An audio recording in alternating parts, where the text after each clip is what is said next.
ത്രിയേക ദൈവത്തിന്റെ വന്യതിരുനാമത്തിന് മഹത്വമുണ്ടായിരിക്കട്ടെ. കർത്താവിൽ പ്രിയരെ, പരിശുദ്ധ സഭ പരിശുദ്ധ ശൂനോയ് നോയമ്പിലൂടെ കടന്നു പോകുന്ന ഈ വേളയിൽ ഞാൻ അല്പസമയം നിങ്ങളുമായി ചിന്തിക്കുവാൻ ആഗ്രഹിക്കുന്ന വിഷയം പരിശുദ്ധ ദൈവമാതാവ് പുത്രാഗ്നിയിൽ എരിയാത്തോൾ എന്ന വിശേഷണത്തെ പറ്റിയാണ്.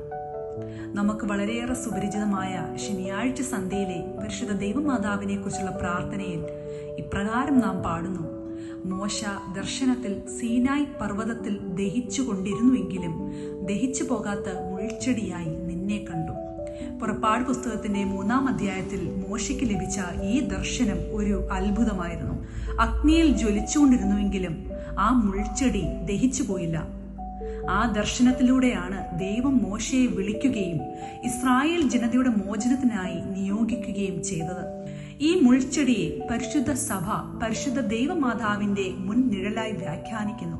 എല്ലാം ദഹിപ്പിക്കുന്ന അഗ്നി അതിനെ ആവരണം ചെയ്തിട്ടും അത് നശിച്ചു പോകാതിരുന്നതുപോലെ ദൈവപുത്രൻ പരിശുദ്ധ കന്യകയുടെ ഉദരത്തിൽ മനുഷ്യനായി അവതരിച്ചിട്ടും അവളുടെ കന്യാത്വത്തിനും വിശുദ്ധിക്കും യാതൊരു ഭംഗവും സംഭവിച്ചില്ല.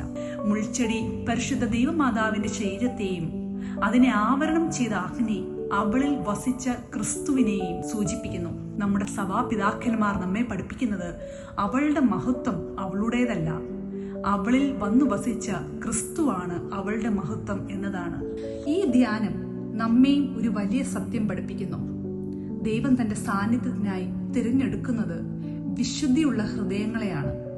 പരിശുദ്ധ ദൈവമാതാവിനെ പോലെ ദൈവഹിതത്തിന് വഴങ്ങുകയും ക്രിസ്തുവിന് നമ്മുടെ ജീവിതത്തിൽ സ്ഥാനം നൽകുകയും ചെയ്താൽ നമ്മുടെ ജീവിതവും ദൈവ സാന്നിധ്യം പ്രകാശിപ്പിക്കുന്ന ഒരു ആലയമായി മാറും. പരിശുദ്ധ ദൈവമാതാവിന്റെ മധ്യസ്ഥതയാൽ യഥാർത്ഥ പ്രകാശമായ നമ്മുടെ കർത്താവായ യേശു ക്രിസ്തുവിനാൽ പ്രകാശിതരായി വിശുദ്ധിയിലും വിനയത്തിലും ജീവിക്കുവാൻ ദൈവം നമ്മെ എല്ലാവരെയും അനുഗ്രഹിക്കട്ടെ എന്ന് പ്രാർത്ഥിച്ചുകൊണ്ട് നിർത്തുന്നു. ആമേൻ.